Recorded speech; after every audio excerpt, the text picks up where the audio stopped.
नमस्कार, मैं धीरज चौहान, आपका अपना डीसी द गाइड। आज फिर एक नई कहानी के साथ आपके बीच में। एक महिला जो बहुत संभ्रांत और अमीर घराने की थी, एक आलीशान लग्जरी कार में उतरती है बढ़िया सी साड़ी पहन के और एक डॉक्टर के पास पहुंचती है, मनोचिकित्सक के पास। बहुत दुखी डॉक्टर बोलता, बोलिए क्या हुआ? बोले, मैं बहुत दुखी हूँ, मुझे खुशी नहीं मिल रही है, चेहरे पर मुस्कुराहट नहीं है। मेरे पति हमेशा बिजनेस में बिजी रहते हैं, मुझे समय नहीं देते। ये समझ ही नहीं आ रहा मैं कैसे जीऊँ, कैसे खुश रहूँ।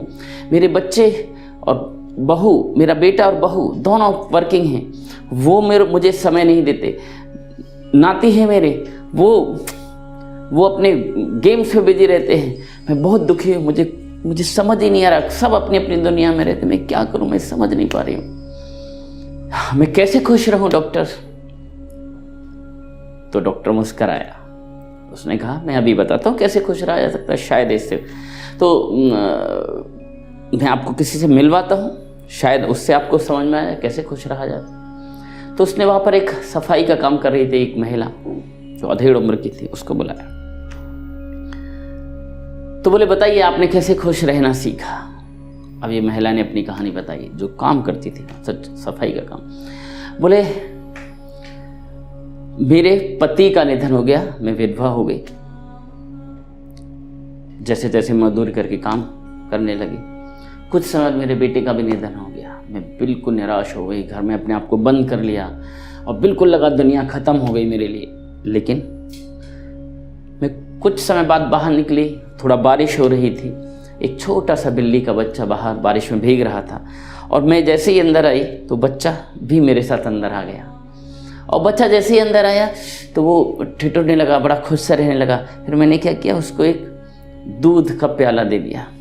उसने चट कर लिया दूध का प्याला और चट करने के बाद वो मेरे पैरों पे आया, मेरे पैरों को चाटने लगा और मैं पहली बार हंसी। और मुझे वहाँ से लगा कि मुझे ये हंसी क्यों आई, क्योंकि मैंने उसकी मदद की। जब मैंने दूसरे के लिए कुछ किया तो मुझे खुशी मिली। उसके बाद मैंने कुछ न कुछ करना शुरू किया। कुछ मजदूरी करती थी, कोई बिस्किट लिया और किसी को भूख लगती थी तो उसको देते हुए आ जाती थी, कुत्तों को कुछ बांट देती थी, पक्षियों को कुछ खिला देती थी। मैंने उस दिन के बाद मेरे पास जो है उससे मैं जब किसी दूसरे के लिए करती तब मेरी खुशी बढ़ती गई और मैंने खुश रहना सीख लिया। आज मेरे पास मेरा पति नहीं है, बेटा नहीं है, मैं अकेली हूँ लेकिन खुश हूँ, क्योंकि मेरे पास जो है उससे मैं दूसरों के लिए कुछ न कुछ करती रहती हूँ। बहुत बड़ा सबक मिला इस महिला को, इसकी आंखें खुल गईं। बोले, मेरे पास तो पति भी है, बच्चे भी हैं, नाती भी है, फिर भी मैं खुश क्यों नहीं हूँ? मेरे पास पैसा तो बहुत कुछ है, लेकिन उस पैसे को मैं दूसरों के लिए नहीं कर रही, इस शरीर को दूसरों के लिए। और फिर उस दिन के बाद उस महिला को एक सबक मिला और वो दूसरों के लिए करने लगी, वो भी खुश हो गई। मुस्कराना सीखिए, दूसरों के लिए कुछ करना सीखिए। अरे कुछ नहीं दे सकते हो तो मुस्कुराहट तो दे सकते हो, पैसा नहीं दे सकते, समय नहीं दे सकते, अरे तो एक मुस्कुराता हुआ चेहरा दीजिए, वो भी कीमती है। जब आप वो देते तो बदले में आपको और मुस्कुराहट और खुशी मिलती है। अरे यदि आप घर के मुखिया तो घर पे मुस्कुराते हुए खुश होते हुए आइए, पूरे घर में प्रसन्नता फैल जाएगी। यदि आप बिजनेसमैन हैं तो मुस्कुराते हुए ऑफिस में एंटर करिए, चारों ओर मुस्कुराहट फैल जाएगी।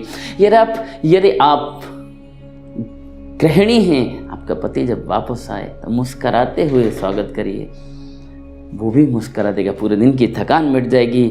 आप जहाँ हैं, यदि आप दुकान चलाते हैं तो मुस्कुराते हुए ग्राहकों का स्वागत करिए, मुस्कुराते हुए चीज़ें दिखाइए, वो भी खुश रहेंगे और आपकी संबंध बनेंगे और आपका बिक्री भी बढ़ेगी।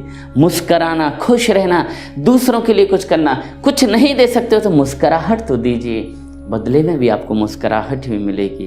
एक छोटा सा सूत्र पकड़िए, जो देता है, जो कुछ न कुछ देता है दूसरों को, वहाँ खुशी छिपी है। जब आप केवल अपने लिए जीते हैं तो दुख मिलता है। जब आप दूसरों के लिए जीना सीख जाते हैं, दूसरों को कुछ देना सीख जाते हैं, तो आप खुश रहना सीख जाते हैं। इतनी छोटी सी बात आपको खुशी दे सकती है, बस व्यवहार में और अमल में लाने की जरूरत है। हाँ, आप बहुत स्नेह प्यार देते हैं, कहानियों को सुनते हैं, अच्छी लगे तो शेयर करना मत भूलिएगा। मिलते हैं अगले गुरुवार सुबह 9 बजे एक नई कहानी के साथ। Thank you very much.